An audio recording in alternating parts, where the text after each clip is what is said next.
Halo Sobat Dunia Seribu Besar, semoga Sobat selalu diberi kesehatan, panjang umur, dan rizki yang melimpah, amin. Sebelum masuk ke alur ceritanya, jangan lupa dukung channel ini ya dengan klik subscribe, like, komen, dan share, terima kasih. Mari kita lanjutkan perjalanan. Ji Hao. Ji Hao mengenakan baju besi kulit dengan wajahnya dicat hitam. Armor kulit terbuat dari kulit ular, yang hanya digunakan oleh prajurit klan ular air hitam. Ji Hao diam-diam dan berliku bergegas melewati hutan, yang juga merupakan metode khusus yang digunakan untuk serangan oleh prajurit klan ular air hitam. Sambil meninggalkan serangkaian bayangan di belakangnya, Ji Hao diam-diam muncul di belakang Jiang Yao, yang masih batuk darah. Dia melambaikan tangannya ke depan, sementara dia telah memicu kekuatan 9 kata rahasia. Uap mata air merah tiba-tiba membeku, berubah menjadi lusinan pisau es hitam dan menusuk ke arah punggung Jiang Yao. Wanita gagak api, mati. Suara Ji Hao serak dan tua, terdengar seperti pria berusia 90 tahun. Kata-kata rahasia yang bagus memungkinkan Ji Hao untuk mengontrol setiap bagian tubuhnya dengan tepat. Dia hanya sedikit memutar pita suaranya dengan kekuatan internalnya dan mengubah suaranya. Ji Wu baru saja diseret keluar dari kolam oleh Jiang Yao. Dia belum sepenuhnya terbangun dari ketidaksadarannya sampai dia melihat Ji Hao dengan membunuh bergegas ke arahnya seperti ular hitam. Ji Wu sangat terkejut dengan Ji Hao. Dia kesulitan membuka mulutnya namun tidak bisa mengeluarkan suara apapun.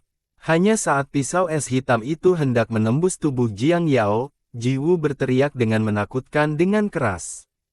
Ama, tubuh Jiang Yao menggigil, sementara dia berbalik tanpa sadar. Selusin pisau es hitam dan tajam bersinar dengan cahaya dingin.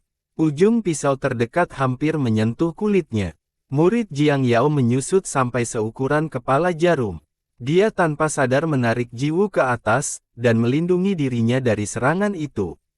Ji Wu mulai berteriak dan gemetar ketakutan segera. Semua pisau es secara akurat terjun ke tubuhnya. Pisau es itu meleleh dengan cepat di tubuhnya, menyebabkan sejumlah besar darah menyembur keluar dari dada dan perutnya. Dia bahkan lupa melihat wajah penyerangnya. Sebaliknya, dia menoleh dengan menyakitkan dan bingung dan berteriak, "Ama!" Lagi, bahkan Ji Hao tercengang oleh Jiang Yao. Dia melirik wajahnya. Wanita ini telah melindungi dirinya dengan putranya sendiri. Ini mengingatkan Ji Hao pada pertempuran dari 10 tahun yang lalu, di Gunung Hitam Emas ketika pembunuh dari klan ular air hitam telah berusaha membunuh Ji Hao. King Fu dan Ji Xia telah memblokir semua serangan dengan tubuh mereka sendiri dan menyelamatkan nyawa mudanya. Sebagai perbandingan, Jiang Yao sangat egois. Wanita, kamu telah mengejutkanku. Ji Hao tertawa aneh. Seekor ular hitam telah keluar dari sekitar pinggang Ji Hao dan terbang menuju tenggorokan Ji Wu dengan mulut besarnya terbuka. Ji Wu adalah penyihir pemula tingkat ke-10, jauh lebih kuat dan sulit dibunuh daripada orang biasa. Meskipun dia telah ditusuk oleh selusin pisau es, semua pisau itu telah merindukan hatinya dan tidak cukup untuk membunuhnya. Tapi ular ini, ular berbisa 3 langkah, ditemukan oleh Heng Luo, yang sangat beracun. Setiap penyihir pemula biasa tidak akan bisa berlari lebih jauh dari 3 langkah sebelum mati segera setelah digigit oleh ular berbisa 3 langkah. Ama, tolong. Ketika dia melihat ular yang terbang ke arahnya, Ji Wu menangis putus asa dengan darah di sekujur tubuhnya. Jiang Yao menyeret Ji Wu di belakangnya dan berlari seperti neraka. Dia melambaikan tangannya dan meninggalkan kabut hitam tebal di belakangnya. Ular berbisa bergegas ke dalam kabut dan terkorosi menjadi genangan darah. Hanya dalam sedetik, Ji Hao ketakutan ketika dia melihat ular berbisa itu mati hanya dalam sedetik. Dia melepaskannya dengan teriakan tiba-tiba, hampir mengekspos suara aslinya. Dia dengan cepat menggerakkan tubuhnya dan menghindari kabut hitam. Sungguh wanita yang kejam. Tapi aku menyukaimu, oh Magus Pries yang cantik. Kamu bisa bernilai banyak uang. Ji Hao anehnya tertawa terbahak-bahak. Sementara itu, dia mengeluarkan pedang panjang, yang memiliki bentuk aneh dan menusuk ke arah jantung Jiwu. Pedang ini telah menjadi jarahannya. Ji Hao telah mendapatkannya ketika dia berburu prajurit klan ular air hitam di hutan bersama Tuan Gagak. Prajurit Gagak Api lebih menyukai senjata berat dan raksasa. Senjata ringan seperti ini hanya bisa menjadi milik pejuang licik dari klan ular air hitam. Ji Hao menjentikkan pergelangan tangannya, pedang layu itu tiba-tiba mencapai dada Jiwu, sambil mengeluarkan suara mendesis. "Ama, tolong!" Jiwu berteriak lagi dengan bau mengerikan yang menyertainya. Dia melihat pedang yang hendak menembus dadanya, menjadi sangat takut sehingga menyebabkan dia buang air kecil pada dirinya sendiri. Jiang Yao mengguncang tubuhnya dan hampir menggandakan kecepatannya. Dia melambaikan tangannya ke belakang lagi, kekuatan yang lebih beracun telah dilemparkan ke Ji Hao. Sementara itu, selusin kalajengking hitam dan bersayap bergegas keluar dari pakaian Ji Yao, dan terbang menuju Ji Hao dengan suara mendengung yang keras. "Kalajengking hantu hitam," Ji Hao berkata dengan dingin. "Wanita, kamu cukup berbakat, tapi itu tidak akan berhasil." Meskipun Ji Hao sengaja mengatakan itu dengan suara santai, dia masih mundur tanpa sadar dan mencoba menghindari kalajengking ini. Kalajengking hantu hitam juga sangat beracun. Berbeda dengan Three-Step Viper, kalajengking jenis ini tidak langsung membunuh musuh. Sebaliknya, racun Black Ghost Scorpion akan membuat musuh menderita rasa sakit yang luar biasa.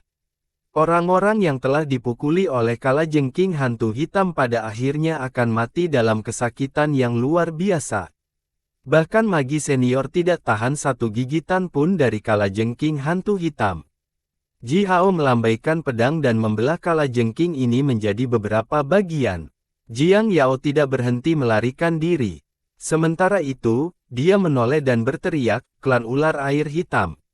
Aku, Jiang Yao, aku akan mengingatmu. Dasar tua, aku sudah menghafal suaramu." Petik 2. Di dalam hutan, Stone bersembunyi di balik pohon. Dia mengambil Dark Bronze Vine, yang tumbuh setidaknya selama 500 tahun dan lebih keras dari baja. Selusin simbol mantra putih berkilauan di tubuh Stone. Jiang Yao berlari ke hutan dengan Jiwu dipegang di tangannya. Minuman keras. Stone meraung dan memukul Jiang Yao dengan Dark Bronze Vine. Pohon anggur itu menghantam dadanya. Jiang Yao dan Jiwu terlempar oleh kekuatan yang luar biasa dan terbang menuju kolam mata air, diikuti oleh suara tulang patah. Hampir 1 mil jauhnya, di atas pohon, Heng Luo berlutut di dahan dan menarik busurnya. Dia membidik tenggorokan Jiang Yao dan menarik napas dalam-dalam. Kemudian, laba-laba hantu wajah manusia, ditembakkan secara akurat ke arah leher Jiang Yao. Jiang Yao dengan cepat memperhatikan laba-laba itu. Dia mengucapkan kutukan lalu mengeluarkan tulang merah seukuran telapak tangan dari lengan bajunya dan menghancurkannya. Begitu dia menghancurkan tulangnya, nyala api besar menyembur keluar bersama dengan suara gemuruh. Segera, nyala api membungkus Jiang Yao dan Jiwu, berubah menjadi burung bifang berkaki tunggal berwarna merah api. Burung itu bergegas ke langit menjadi seberkas cahaya berapi-api, setelah itu mereka menghilang tanpa jejak. Sial, Ji Hao baru saja membelah kalajengking terakhir. Dia dengan marah melihat di mana burung bifang telah menghilang. Jiang Yao, ini belum berakhir. Ji Hao berteriak ke langit. Dia melemparkan beberapa potongan baju besi kulit dan pedang ke tanah. Setelah itu, dia bersiul tajam dan dengan cepat mundur ke hutan lebat. Karena Ji Hao dan teman-temannya gagal membunuh Jiang Yao dan putranya, dia harus meninggalkan beberapa jejak dan membiarkan mereka mencurigai klan ular air hitam meluncurkan serangan itu. Sepertinya Ji Hao tidak ada hubungannya dengan serangan ini. Selama malam yang dipenuhi bintang, sebuah pulau terapung melayang di langit di atas gunung hitam emas. 3 gaak api raksasa malas tergantung di atas puncak gunung dan sesekali menguap. Bulu-bulu mereka memancarkan cahaya berapi-api redup, menerangi seluruh gunung. Dalam cahaya berapi-api yang redup ini, tidak mungkin bagi musuh untuk melancarkan serangan diam-diam di malam hari. Di rumah Ji Hao, King Fu dan Ji Hao sedang duduk di sekitar perapian. Api unggun berkobar, gorila beruang 4 berlengan, yang setengah dikupas dan dibersihkan sedang dipanggang. Lemak daging terus-menerus jatuh ke dalam api. Aroma dagingnya membuat beruang gemuk, yang sedang berbaring tengkurap sendiri di luar pintu dan dalam tidur nyenyak, mengeluarkan air liur. Pada siang hari, Ji Hao telah membawa madu dalam jumlah besar dari sarang lebah sayap emas. Dia telah mengoleskan madu berkilau di atas daging panggang. Aroma manis madu yang kaya sangat menyenangkan. Ji Hao menggigit dagingnya, setelah itu dia dengan senang hati menutup matanya. Ini sangat bagus. Ji Hao menyerahkan daging itu kepada King Fu. Ama, madu lebah sayap emas sangat membantu untukmu, kata Ji Hao dengan senyum ceria di wajahnya. Lebah sayap emas tidak lebih lemah dari binatang buas manapun di hutan. Mereka menyerang binatang besar, mengumpulkan esensi tulang mereka dan membuat madu. Oleh karena itu, madu lebah sayap emas mengandung banyak kekuatan internal dari binatang buas itu. Untuk magus pries seperti King Fu, madu bisayap emas sebagian besar dapat meningkatkan kekuatan spiritual mereka. King Fu menggigit kecil dagingnya. Dia menyipitkan matanya, melirik dengan penuh pertanyaan ke arah Ji Hao. Hao, apakah kamu benar-benar pergi untuk madu hari ini? Saya pikir, apa? Ji Hao dengan tenang memotong sepotong daging dan mulai melahap. Daging itu dengan cepat diserap oleh nyala api di dantiannya, dan berubah menjadi kekuatannya sendiri. Haha, Ji Hao tertawa, menyesap anggur singkong buatan sendiri dan berkata, ku dengar Jiang Yao dan Ji Wu telah diserang. Ama, kamu tidak berpikir aku yang menyerang mereka, kan? Saya tidak mampu melakukan itu. Ji Wu mungkin, tapi Jiang Yao, tidak, dia terlalu kuat dan aku pasti tidak ingin menantangnya. King Fu menunjukkan senyum licik dan juga menyesap anggur dari toples kecil yang diukir dari batu. Dia berkata, Hao, memang, kamu tidak mungkin mengalahkan Jiang Yao. Tapi, siapa tahu, kamu tidak pernah bergaul dengan anak-anak di desa, kamu pasti punya banyak teman di luar sana di hutan. Haha, Ji Hao berhenti sejenak lalu sengaja tertawa terbahak-bahak. Setelah itu, dia tidak mengucapkan sepatah kata pun. Setengah dari gorila beruang berlengan 4 dimakan oleh Ji Hao dalam waktu 1 jam. Ji Hao menepuk perutnya dan menyeka mulutnya dengan memuaskan, lalu kembali ke kamarnya di lantai atas. Ama, saya akan tidur. Aba tidak mengatakan kapan dia akan pulang. Kamu tidak perlu menunggunya malam ini. King Fu tersenyum, perlahan berdiri dan memijat pinggangnya sendiri. Dia mengambil tulang gorila beruang berlengan 4 yang telah dilemparkan ke seluruh lantai oleh Ji Hao, dan dengan hati-hati meletakkannya di sudut. Gorila beruang berlengan 4 adalah level yang sama dengan junior magus.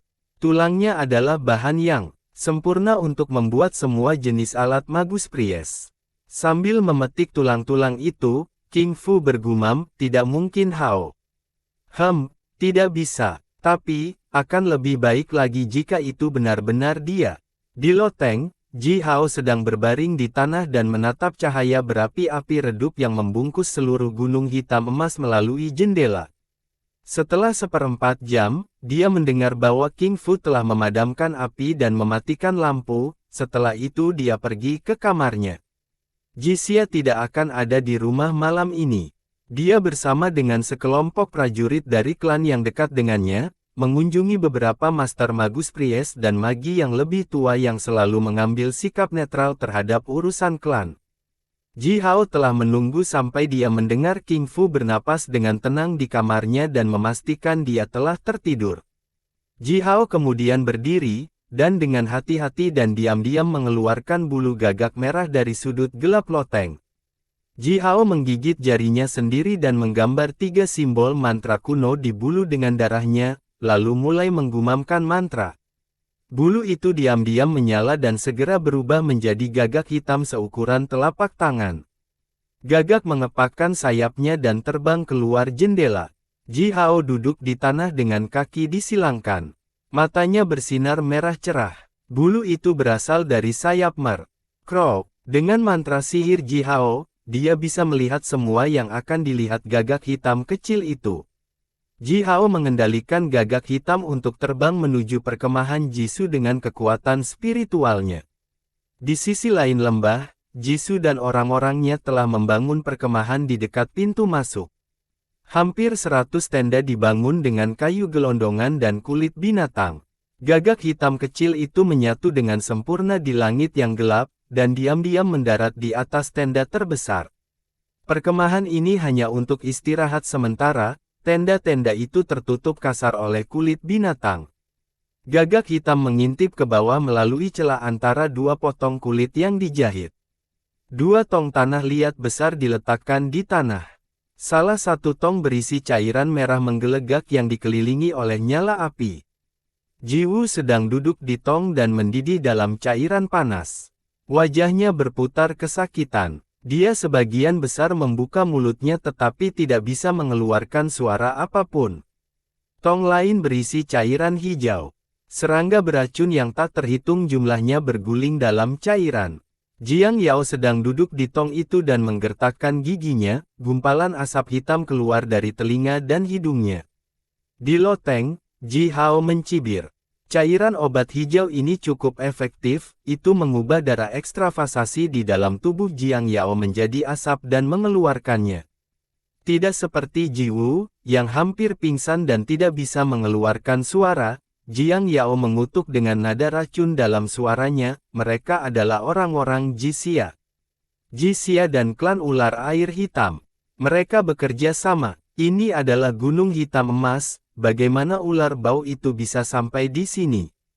Jisoo, jika Anda seorang pria, Anda harus membunuh Jixia di upacara ibadah. Dan aku akan membunuh Jihao dan King Fu sendirian. Dia menggeram dengan ganas. Jixia telah bergabung dengan musuhmu, menyelinap ke tanah sucimu dan mencoba membunuhku. Jisoo berdiri di samping, tanpa mengucapkan sepatah kata pun. Tangannya disilangkan di depan dadanya. Wajahnya tetap tanpa ekspresi. Ada dua pria lain, yang juga berdiri di sekitar. Salah satunya tinggi dan kuat, memiliki wajah yang mirip dengan wajah Jisoo. Pria lain juga tinggi. Dia memiliki wajah halus dengan janggut panjang, yang hampir mencapai tanah. Dia memiliki mata yang sama persis dengan Jiang Yao. Pria berjanggut itu mendengar kutukan Jiang Yao, setelah itu dia dengan keras menamparkan wajahnya. Jiang Yao kemudian memuntahkan darah. Darah bercampur, dengan cairan obat hijau, dan tampak sangat menjijikkan. Bodoh, pria itu berkata dengan dingin. Bagaimana saya bisa memiliki putri yang begitu bodoh? Jisoo, sepertinya di antara Master Magus Priest dan Magi yang lebih tua, ada beberapa orang yang tidak ingin kita mengambil posisi Jixia, kata pria yang tampak seperti Jisoo. Pria itu menghela nafas dan melanjutkan, dalam upacara, kamu harus merebut tongkat kerajaan, tetapi jangan membunuhnya. Dia sedikit ragu-ragu, lalu berkata dengan wajah yang sangat gelap, setelah upacara, kita akan menemukan cara untuk membunuh mereka semua. Aba, Jiang Yao menatap pria berjanggut itu dengan takut-takut. Ayah Jiang Yao, Master Magus Priest dari klan Bifang, Jiang Bo. Jihao telah berkonsentrasi pada pembicaraan mereka. Kamu sangat bodoh. Itu sebabnya kamu hanya bisa menikahi Jisoo. Adikmu, dia jauh lebih bijaksana darimu. Jadi dia pantas menikahi tuan itu. Jiang Bo berteriak pada putrinya di depan Jisoo dan pria lainnya. Sudut mulut Jisoo tiba-tiba berkedut ke bawah setelah dia mendengar apa yang dikatakan Jiang Bo. Meskipun Jibo sedang berbicara dengan Jiang Yao, dari kata-katanya, mudah untuk menatakan bahwa Jisoo bukanlah masalah besar bagi Jiang Bo. Putrinya yang bodoh, Jiang Yao menikahinya, tetapi saudara perempuan Jiang Yao, yang jauh lebih pintar darinya, telah bertunangan dengan seorang pria yang jauh lebih penting daripada Jisoo. Jisoo telah terluka oleh kata-kata Jiang Bo, tetapi dia tidak mengatakan apa-apa. Bagaimanapun, klan Bifang sangat kuat, yang telah mendominasi Southwest Talent. Jiang Bo adalah Master Magus Priest mereka, Jisoo tidak akan berani menyinggung perasaannya. Pria lain melirik Jiang Yao dengan ekspresi ketidakpuasan di wajahnya. Dia sedikit meregangkan tubuhnya, suara keras datang dari dalam tubuhnya. Tulangnya sekeras besi, yang bisa mengeluarkan suara yang sama seperti palu yang memukul besi ketika persendiannya berbunyi klik.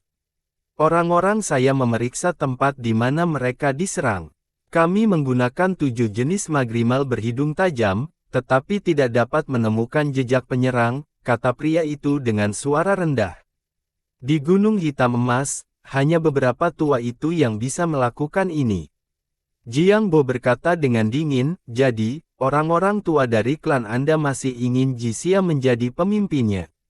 Yang berarti bahkan jika Anda bisa mengalahkan Jisia di upacara tersebut, Anda tidak bisa membunuhnya. Atau akan sulit untuk mendapatkan kesetiaan dari orang-orangmu.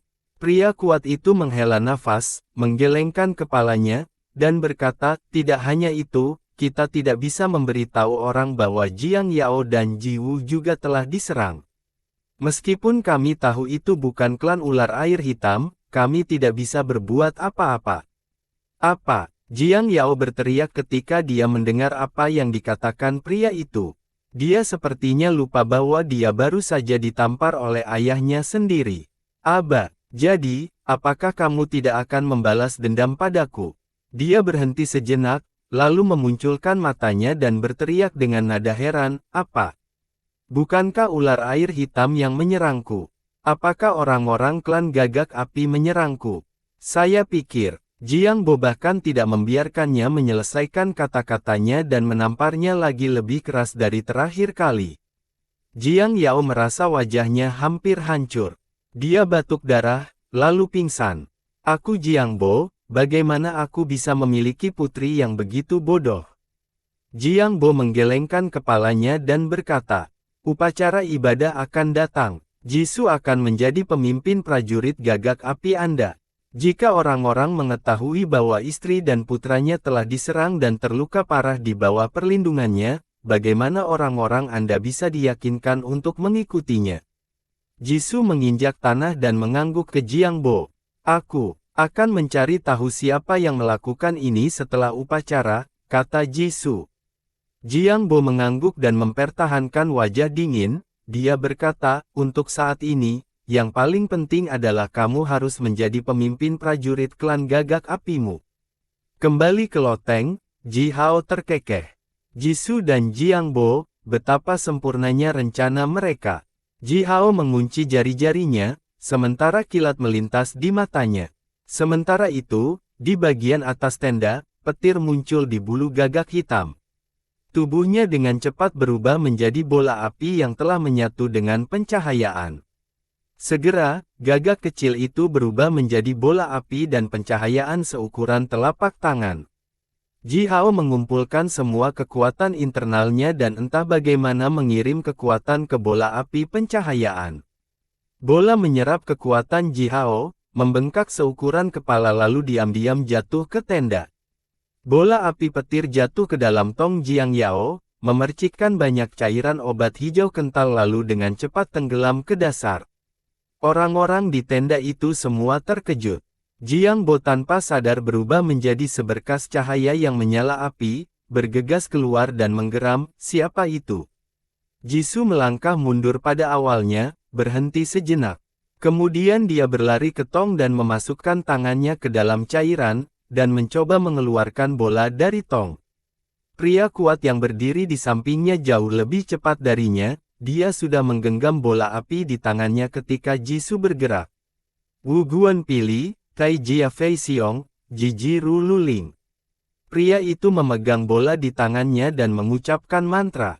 Ji Hao mencibir dengan mata tertutup. Dia menjentikkan jarinya dan bola api pencahayaan, yang telah mengumpulkan semua kekuatan internalnya meledak di tangan pria itu, diikuti oleh suara gemuruh. Pria itu bersenandung dan terhuyung-huyung mundur. Seluruh tubuhnya dibungkus oleh api dan pencahayaan. Dia dengan erat memegang tangannya di depan dadanya untuk menjaga bola api petir agar tidak meledak dan melukai orang-orang lainnya. Pria itu cukup kuat. Ji Hao tidak tahu persis seberapa kuat dia. Ji Hao telah menggunakan seluruh kekuatannya dan menciptakan bom api pencahayaan, yang hanya menyebabkan beberapa luka bakar di kulitnya. Tong Jiang Yao dan Ji Wu meledak pada saat yang sama. Cairan obat kental memercik kemana-mana. Keduanya yang sudah terluka parah, sekarang kembali terluka oleh pecahan tong, membuat mereka memuntahkan lebih banyak darah. Terutama Ji Wu, yang jatuh ke tanah dengan darah menyembur keluar dari luka yang ditembus di perut dan dadanya. Wu, Jisoo berlari ke sisi Ji Wu dan menekan tangannya pada luka Ji Wu, dan mencoba menghentikan darah. Dia bahkan tidak melirik Jiang Yao, yang juga terbaring di tanah dan terus-menerus batuk darah. Jiang Bo kembali ke dalam tenda dengan wajah panjang. Siapa yang melakukan ini? Siapa yang menyerang kita dari kegelapan? Jiang Bo meraung marah. Sementara itu, wajahnya yang lembut menunjukkan sedikit ketakutan. Sebagai Master Magus Priest dari klan Bifang, dia telah diserang tanpa tanda, yang membuatnya gila. Orang-orang Jisoo mendengar bom itu, diam-diam keluar dari tenda mereka dan menjadi waspada terhadap lingkungan mereka. Serangan Ji Hao tidak mengganggu salah satu dari orang-orang klan Gagak Api, tetapi Jisoo dan orang-orangnya pasti akan tidur nyenyak malam ini. Ji Hao dengan bangga tertawa di loteng.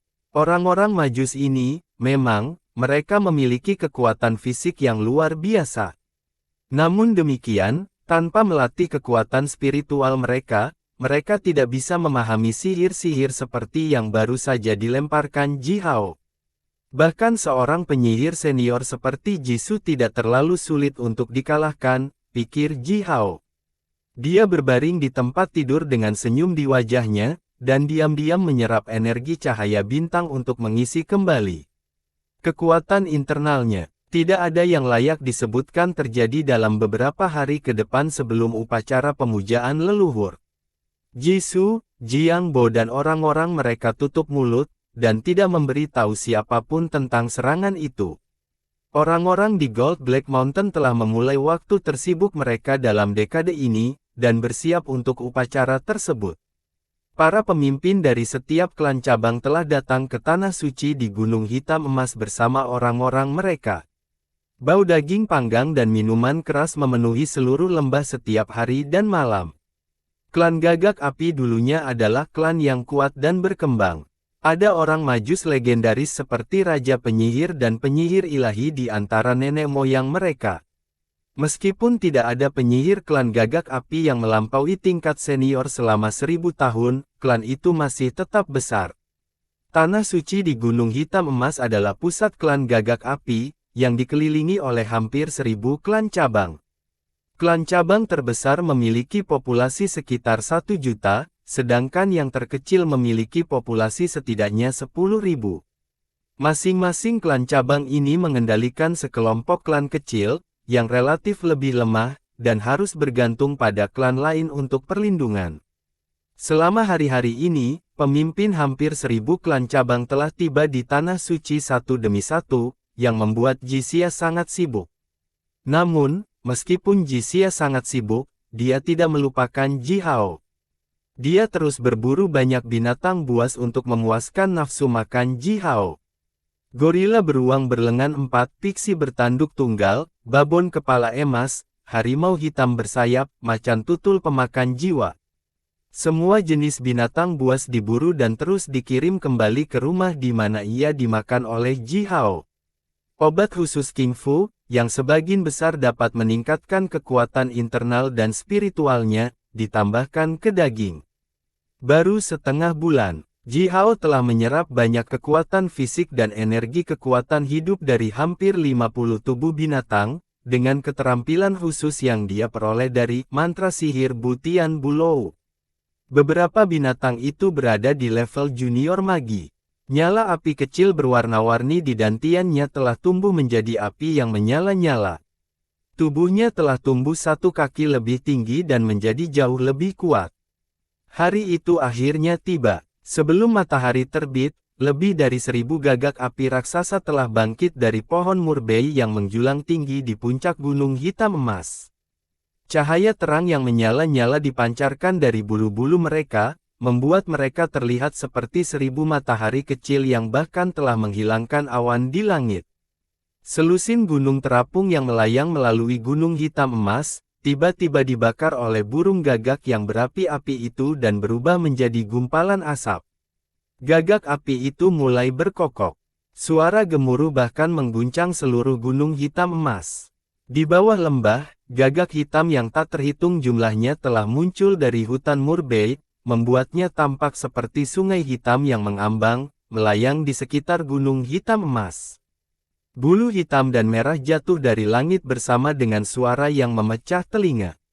Ji Hao berdiri di halaman, dan membisikkan 9 kata rahasia.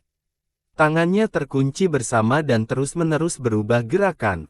Dia kemudian mulai berjalan dengan kecepatan tertentu. Dia baru saja memakan ular berkepala 2, yang berada pada level yang sama dengan junior magus dan akan berubah menjadi naga banjir.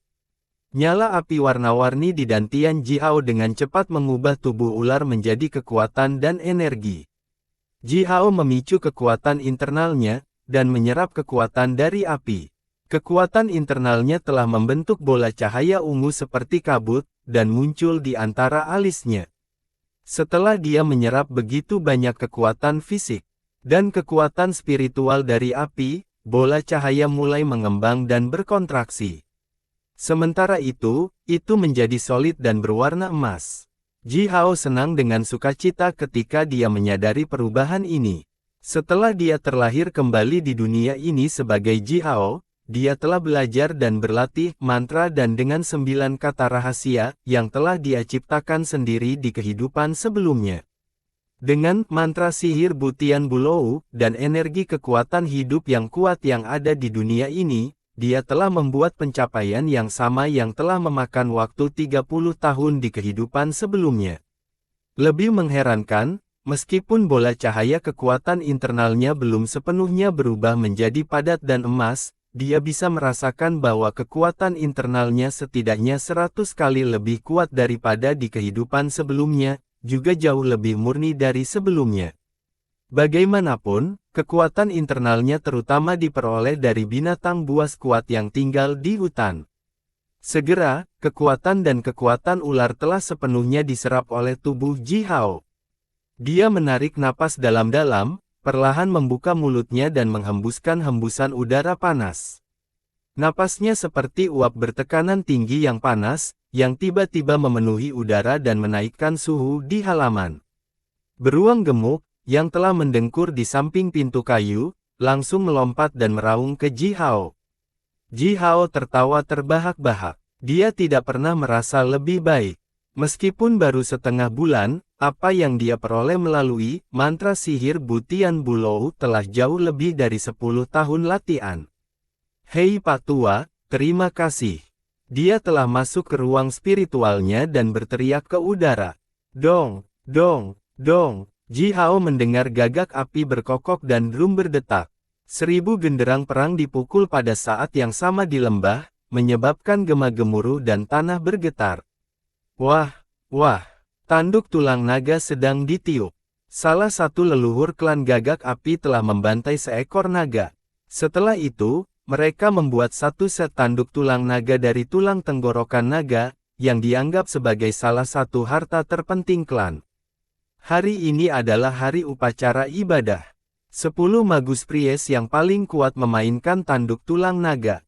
Seiring dengan suara tajam, gumpalan asap putih membubung ke langit dan membentuk beberapa naga raksasa seperti kabut, yang melayang di sekitar gunung. Hao, ayo pergi ke kuil leluhur di Tanah Suci. King Fu telah berjalan keluar dari pintu dan berkata kepada Ji Hao. Dia mengenakan gaun panjang, yang terbuat dari linen tenunan sendiri. Rambut panjangnya yang indah digulung menjadi sanggul dan dikunci oleh 9 jepit rambut kayu. Ji Hao menatap jepit rambut kayu itu. Jepit rambut ini berbentuk jarum, tetapi lebih panjang dan lebih besar. Jepit rambut kayu ini memiliki 3 warna berbeda, yaitu hitam, putih, dan cian. Jika seseorang melihat dengan cermat, beberapa tanda seperti asap dan simbol mantra kecil berguling di dalam jepit rambut kayu itu. Jepit rambut ini dibawa dari klan King Yi oleh King Fu ketika dia menikahi Ji Xia. Mereka adalah alat magus Pries yang terkenal dan kuat bernama Duri Hidup dan Mati. Mereka telah diwariskan dari beberapa generasi sebelum King Fu. Duri Hidup dan Mati mampu menyelamatkan dan membunuh orang. Ji Hao pernah melihat King Fu menyembuhkan prajurit yang terluka parah dengan duri putih dan cian, tetapi ini adalah pertama kalinya dia melihat King Fu membawa 3 duri hitam bersamanya. Ama, ku dengar Jiang Yao terluka cukup parah, dia mungkin tidak akan muncul hari ini, kata Ji Hao kepada King Fu, yang memiliki ekspresi serius di wajahnya. Bau herbal yang aneh tapi menyenangkan datang dari lengan bajunya.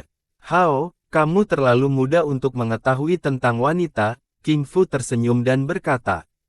Hari ini adalah hari upacara pemujaan leluhur. Selama Jiang Yao masih hidup, dia akan muncul dan pasti akan menantangku. Ji Hao mendengar kata-katanya dan tetap diam. Dia mengambil alih baju besi kulit dari tangan King Fu. Mereka berdua kemudian berjalan keluar dengan beruang gemuk itu.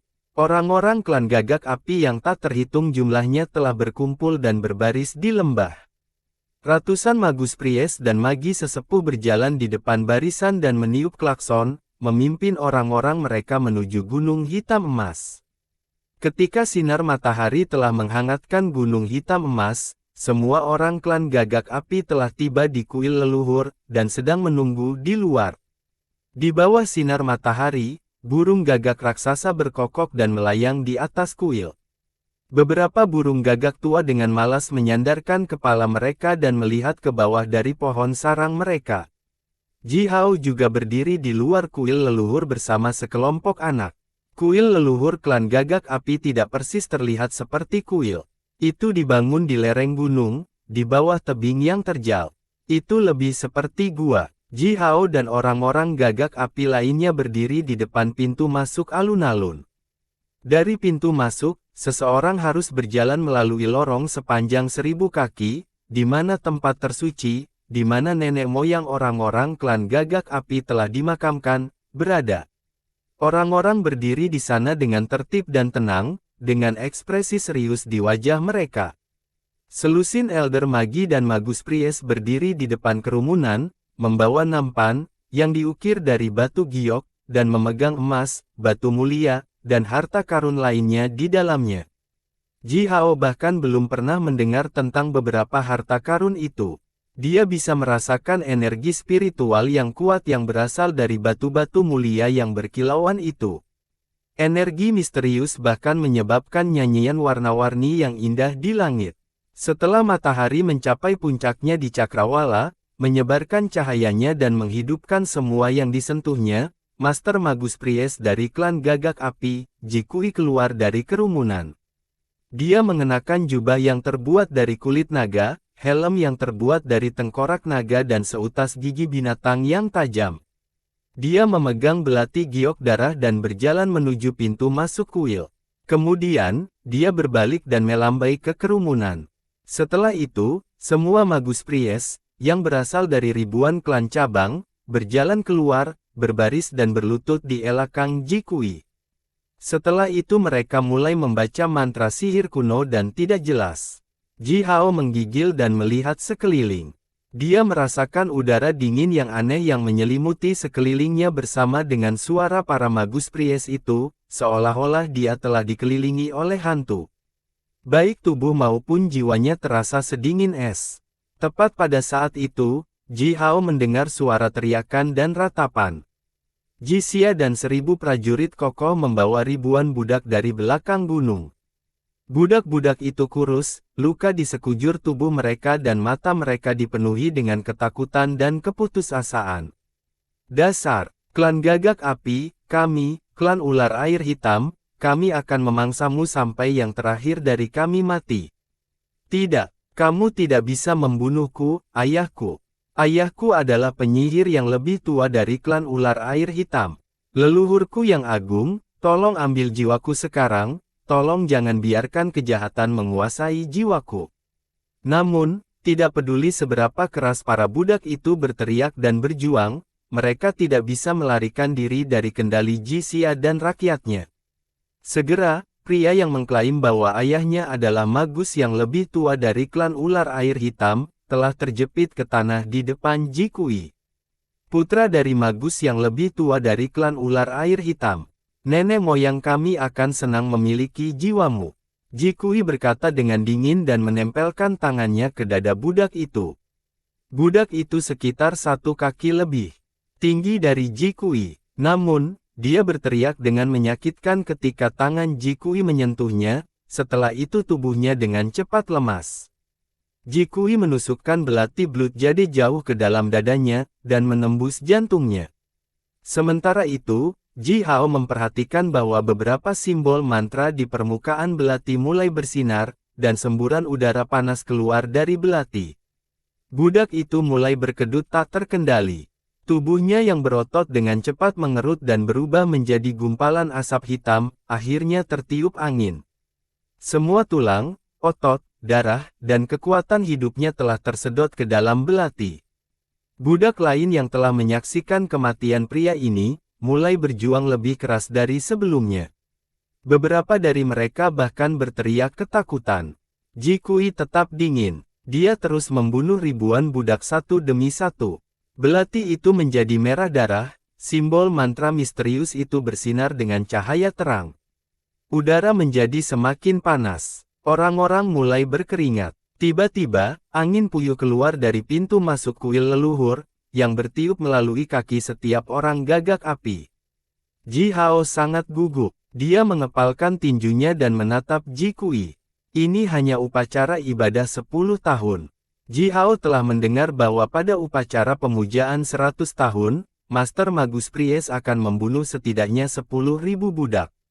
Namun, belati itu sudah menjadi benar-benar ajaib setelah Jikui merenggut nyawa ribuan orang bersamanya. Itu mengambang di depan Jikui dan bersinar dengan cahaya berapi-api yang terang, yang tampak seperti matahari merah darah. Cahaya terus bertambah dan menyusut, seperti detak jantung. Ji Hao merasakan kekuatan hidup yang kuat datang dari cahaya yang menyala-nyala. Para magus Priest yang berlutut di belakang Jikui terus membaca mantra sihir lebih keras dan lebih keras dengan kegembiraan di wajah mereka. Meskipun ini adalah upacara pemujaan leluhur pertama Ji Hao, dia telah mendengar banyak tentang prosedur standar sebelumnya. Pertama, Master Magus Priest akan membunuh budak di depan pintu masuk, membiarkan belati menyerap kekuatan hidup dan jiwa dari pengorbanan manusia itu. Kemudian dia akan mengirim jiwa-jiwa dan kekuatan kehidupan ini bersama dengan persembahan lainnya ke dalam bait suci, mempersembahkannya kepada leluhur. Makhluk misterius di dalam kuil mungkin adalah jiwa nenek moyang orang gagak api, atau hal-hal lain yang tidak diketahui. Mereka akan melahap persembahan dan memberikan hadiah kepada orang-orang gagak api. Orang-orang yang akan menerima hadiah akan dipilih secara acak dari kerumunan orang-orang gagak api. Dalam sejarah klan gagak api, ada seorang anak yang baru lahir yang mendapatkan semua hadiah dari upacara ibadah. Hadiah memungkinkan dia untuk membuka 100 titik akupuntur magus, membuatnya sekuat penyihir senior. Anak itu adalah penyihir ilahi terakhir dari klan gagak api. Jikui hendak masuk ke kuil ketika Jisoo keluar dan mengatakan sesuatu dengan keras. Tuan Magus Priest yang terhormat, ada yang ingin saya katakan dan saya ingin mengatakannya di depan leluhur kita, kata Jisoo. Sudut mulut Jikui bergerak-gerak. Dia memandang Jisoo dan berkata dengan nada yang sangat dingin, menurut aturan leluhur kita, siapapun dapat membicarakan apa saja di upacara tersebut. Tapi, Jisoo, jika Anda berencana untuk mengatakan sesuatu yang tidak penting, Anda harus siap untuk menerima hukuman dari leluhur kita. Apakah Anda menyadari itu? Jisoo membungkuk kepada Jikui, tersenyum dan menjawab, tentu saja itu penting. Saya berbicara atas nama seluruh klan. Seseorang harus membiarkan orang lain memiliki posisi penting jika dia tidak lagi memenuhi syarat untuk itu. Jisoo kemudian mengangkat tangannya dan berteriak, Jixia, saudaraku. Anda adalah pemimpin prajurit Tanah Suci, yang berarti Anda adalah pemimpin 1000 prajurit klan cabang. Tapi, apakah menurutmu kamu masih pantas mendapatkan posisi ini? Jisoo melambaikan tangannya dan menggeram, mari kita patuhi aturan leluhur kita. Jisia, saudaraku, saya sekarang menantang Anda. Jangan salahkan saya, ini untuk kita semua. Jisia mendengus. Dia dengan tenang menghampiri Jisoo dengan tombaknya. Aba, pegang. Jisoo, pamanku tersayang, apakah kamu lupa bahwa putramu masih bertarung melawanku? Suara Ji Hao memecah keheningan. Di depan leluhur kita dan semua orang kita, kita memiliki jodoh. Bersambung.